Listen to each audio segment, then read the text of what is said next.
Hello guys, welcome back to our YouTube channel. In today's video, we are going to learn how to change your phone number. So tap on open your PayPal.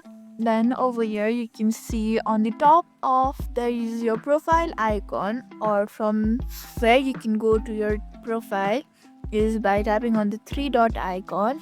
Tap on your profile. There you can see the option of personal info. Tap on it. There you can see the option of phone number.